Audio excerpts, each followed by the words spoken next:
Welcome to the Deep Dive. We break down complex topics using stacks of source material to give you the insight you need. And today, we're looking at some really powerful narratives coming out of Washington, D.C. It's all about crime, life on the streets, and the tough road to reform. Yeah, it's intense stuff. We're zeroing in on this collision course between trying to go straight and the powerful pull of the life someone's trying to leave behind. Exactly. It's that core tension, isn't it? The sheer effort it takes to build what the sources call a square life versus the gravity of the street game. It has its own structure, its own rules. So for this deep dive, we're tracking three main figures whose lives are all tangled up in this. First, there's Lorenzo Brown. He's just out of prison, really trying hard to make a fresh start. Then you've got his probation officer, Rachel Lopez. She's supposed to be guiding him, but, well, she's got her own serious struggles going on behind the scenes, big ones. And then there are the guys still running the game in Lorenzo's old neighborhood, Nigel Johnson and Deacon Taylor. They're the established players in the local drug trade. Right. And you really can't understand Lorenzo's struggle or Rachel's challenges without understanding the world these two guys control. The choices they all make day to day, that's what we need to unpack. Okay, let's start with Lorenzo. That initial taste of freedom, the sources really paint a picture of what that meant. Simple things like living in an apartment with doors that open and shut when he wanted them to. Yeah, I mean, think about it. After 8 years locked up, just controlling a door, that's huge. It's about basic agency. And his routine, it's not just random. He's deliberately building a new life. Wakes up in a proper bed, not a cot. Listens to DC radio like WPGC, Donnie Simpson, trying to reconnect. And the workout. Yeah. That's fascinating, too. He's got his dumbbells, his pull-ups. Building strength, sure. But it's what he doesn't do that stands out. The push-ups, he refuses, flat out refuses, because he did, 500 a day in his cell for 8 years straight. Exactly. It's too strong a reminder. It's like a physical ticket from prison he needs to erase. He's not just working out.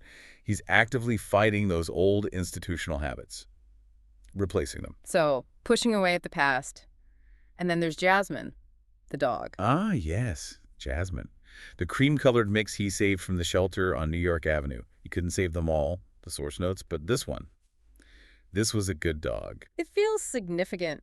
More than just getting a pet. Oh, definitely. It's about responsibility, maybe redemption on a smaller scale, and it connects directly to his job. He gets hired by the Humane Society. As a Humane Law Enforcement officer, right. Investigating animal cruelty. Apparently he discovered he had a knack for working with dogs back in prison in some program training them for the blind or elderly. And here's a key bit of data, something Rachel Lopez points out in the material. Studies show that inmates who connect with animals, they actually have lower rates of recidivism. So his job choice isn't just random, it's almost evidence-based rehabilitation in action. But the neighborhood, the streets, they see it differently, don't they? When he runs into his old friend, Nigel Johnson. Oh, yeah. Nigel runs NJ Enterprises, which is, pretty obviously a front for his drug business. And Nigel's crew, these young guys, they just laugh at Lorenzo. What do they say? Something like he's just a square in a uniform, working for rent money and nothing more, holding a bag of shit. It's brutal. Just complete dismissal. You're either in the game or you're a joke. A nobody. But Nigel himself, he doesn't laugh. No, that's the interesting part. Nigel shows him respect, acknowledges their past connection, even invites him to a basketball game later. Yeah. It's like the boss understands the choice, even if the foot soldiers don't get it. Yeah. There's maybe some old school honor there. You're a different code. Okay, so Lorenzo's trying to navigate this. Let's shift to Rachel Lopez, the probation officer, the one supposed to be keeping him on track. Her reality seems just as tough, but in a different way. Definitely. She works in PG County, tough caseloads, lots of drug stuff. She has to be firm, like making one guy, Nixon Velasco, answer her in English just to test his commitment, his willingness to follow the rules. But she also believes people can change, right? She finds validation when someone like Eddie Davis makes it through probation, gets off paper, as they say. Right, off paper, meaning they've successfully completed their supervision. That's her win. But the twist is her own life. She's a regular at Narcotics Anonymous meetings. And at first she tells herself it's for perspective, right? Or even kind of cynically for work running into clients there. Yeah, she rationalizes it. But the truth comes out eventually, even to herself and the group. She's an alcoholic. Started drinking really young, like 14. And her way of coping. Yeah. It's pretty bleak. Drinking alone in hotel bars, deliberately choosing places where she won't be recognized by colleagues or offenders. The sources are really raw here. There's this one scene, she's drinking wine, then switches to scotch, has this brief, almost transactional sexual encounter with some guy, and then just this crushing realization hits her. She's a drunk, and she was a lemon. Wow. So the person enforcing the rules is battling her own addiction. That puts everything in a different light. It completely blurs the lines, and the NA meetings become this space of, like, brutal honesty that she probably doesn't get anywhere else. Yeah. You hear these voices. Rogers lost his business, his family to crack. Now he runs used car lots, still goes to meetings 3 times a week. Sharing these really raw, profane stories about just being tired, having little love for my goddamn self. Then there's Shirley, watching her own daughter from behind a tree because of her substance abuse. And she says the look her daughter gave her when she got a gift, that's going to keep me sober. It's powerful, personal stakes. And Sarge, the antisocial guy who tests the whole support system. Right. He gets cravings of Heineken and a blunt, and he calls every single number on the NA contact list. Gets nothing back. Silence. Until Shirley calls him. Yeah. Shirley calls him back. And she tells him, if you matter, you don't judge. Just cuts right through it all. And you realize Rachel, the PO, she needs that same non-judgmental support just as much as the people on her caseload. Okay, so Rachel's balancing this incredibly fragile personal life with her demanding job. Let's go back to the world Lorenzo escaped, the world Nigel Johnson runs. How did that actually work? Well, Nigel's smart in a calculating way. NJ Enterprises, the storefront selling pagers, lighters, whatever, it's strictly for washing the money. He's meticulous. No drugs, no guns ever cross that threshold. Why? Is he worried about getting busted for dealing? Not primarily, it seems. Yeah. The sources suggest he's more worried about financial crimes, tax evasion. Getting hit by the IRS, that seems to be the bigger threat to his whole operation than, say, a street-level drug bust. It's about protecting the structure. That's sophisticated in a dark way. And he tries to teach his crew this long-term thinking. He tells this story, apparently an old one, about a Chinese laundry owner. Got shot in a robbery, but he didn't quit. He hung in, kept the business going, his kids. They ended up successful, a doctor, a general. So the point is endurance, building something lasting, not just quick cash and violence. Exactly. It's a lesson about generational thinking versus instant gratification. But his main enforcer, this guy Derek Green, he completely misses the point. What does he say? He just focuses on the violence part.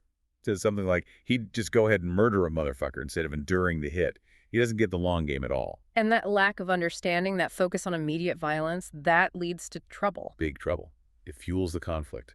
Nigel's crew, Green and another guy, Michael Butler, they clash with Deacon Taylor's people over territory, specifically Melvin Lee and Rico Miller. Okay, so rival crews bumping heads. Standard stuff, maybe. It escalates fast. Rico Miller is young, described as cunning, violent, high on hydro, apparently. He ambushes Green and Butler in an alley, kills them both, uses a cut-down shotgun and a Glock, takes their cash, which was stashed in an Adidas shoebox. Just cold. And this brings Rachel back into the direct line of fire, doesn't it? Tragically, yes. Melvin Lee, one of Deacon's guys involved in the earlier clash, he's actually on paper, meaning Rachel's his PO. She goes to his apartment for a routine check. And Rico Miller's there. Yeah. Still high, paranoid. He attacks Rachel, stabs her repeatedly, chest, face. It's brutal. Oh my God. So now everything converges. The street violence directly impacts the system, the PO. Absolutely. And it forces an unlikely alliance. Yeah. Nigel, the drug kingpin, and Lorenzo, the ex-con, trying to go straight. They team up, reluctantly, to find Rico Miller. How do they do that? They track down a guy named Calvin Duke, who rented Miller the car used in the killings. And this scene tells you a lot about Lorenzo now. Duke has this aggressive Rottweiler, Champ. The dog's sick, suffering from entropia. Its eyelids are curled inward, causing pain. Lorenzo sees this, the neglect, the cruelty, and he snaps, but in a controlled way. What does he do? He takes the T-bone steak Duke was about to eat for dinner and feeds it straight to the suffering dog, right in front of Duke. Wow. So the anger, the capacity for, let's say, confrontation, it's still there, but it's redirected. Precisely. It's channeled towards what he now sees as injustice, animal cruelty, not towards, street retribution. He's still tough, but his values have shifted. He's controlling that inner violence. But the street game has its own rules. Nigel finds Miller. What happens then? Nigel meets with the other big boss, Deacon Taylor, on a high school track, of all places. Very public yet private. Deacon basically gives Nigel the green light to take out Rico Miller. Says, I can't control Rico no more, like he's washing his hands of him. Sounds like a setup. Total setup. Nigel deals with Miller and also Melvin Lee, settling the score for his murdered crew members. But right after, bang, Deacon's lieutenant, a guy named Griff, steps out and kills Nigel. Uses a Desert Eagle .357. A complete double cross. Why? Power consolidation, obviously. Deacon wanted Nigel's territory. And Griff. The source mentions later he confessed Deacon ordered the hit. But Griff adds this chilling detail. He just couldn't bring himself to get rid of the gun afterwards because it was such a pretty gun. Life is cheap, but a fancy gun, that has value. Unbelievable. It really underscores the warped values of that world. So where does this leave our main characters, Lorenzo and Rachel? Right. Lorenzo survives this whole mess. He saw things, he knows things, but he chooses silence.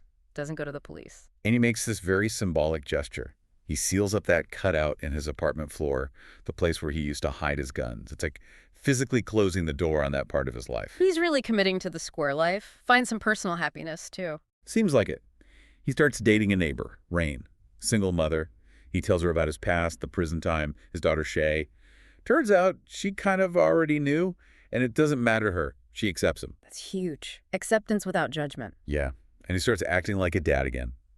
Buying presents for Shay, an easy bake oven, a Cinderella dream trunk. Yeah. Building a future, not just surviving the present. And Rachel, how does she recover from that horrific attack? It takes time. Months later, she's back at the NA meetings. And she shares her progress. 3 months and 19 days sober. She's also started dating Sergeant Peterson. The police officer who found her after the stabbing. The very same one. So there's connection, maybe healing there. But the experience has left permanent marks, physical ones. What kind of marks? The sources describe a shock of gray hair that appeared suddenly after the attack, a thin, razor-like scar on her cheek, and larger, raised scars on her chest, visible sometimes depending on her shirt. She carries the assault with her, physically. So Lorenzo finds a path forward, seals off the past. Rachel finds sobriety and connection, but bears the scars. What about the game itself? Does it change? Not fundamentally. That's the harsh takeaway. Deacon Taylor takes over Nigel's territory, absorbs his crew, including guys like Lawrence Graham, who used to work for Nigel. The machine just keeps running. Does Deacon get away with it all? Not entirely. The cycle continues, but it eventually catches up to him too. He gets arrested later. But why? Because Griff, the guy who killed Nigel with the pretty gun, snitches on him, cuts a deal to get into witness protection. So the system eats its own, eventually. So even when individuals make massive efforts to change, like Lorenzo, or survive incredible trauma like Rachel, the underlying environment, the game, it just resets and continues. Exactly. Lorenzo talks about the long road ahead. Yeah. And these narratives really emphasize that it is long, maybe endless, because the structures of poverty, crime, addiction, they persist. Individual success stories are possible, hard-won, but they don't necessarily change the whole ecosystem. Which brings us to the final thought for you, the listener. We see Lorenzo choosing a new path, Rachel finding sobriety. These are victories, but they come with costs. Lorenzo lives with the knowledge of what he's escaped. Rachel lives with literal scars. Right. And it makes you wonder, doesn't it? Rachel's scars, they're visible reminders of her job, her trauma, maybe even her recovery. If the world you're trying to escape, or even just manage, keeps leaving its mark on you, physically or mentally, is a truly new life ever fully achievable? Or is it more about learning to live with the scars, managing the conflict day by day, knowing parts of the past are permanent? A challenging question about the limits of change within a persistent system. That's all we have time for on this deep dive. Thanks for joining us.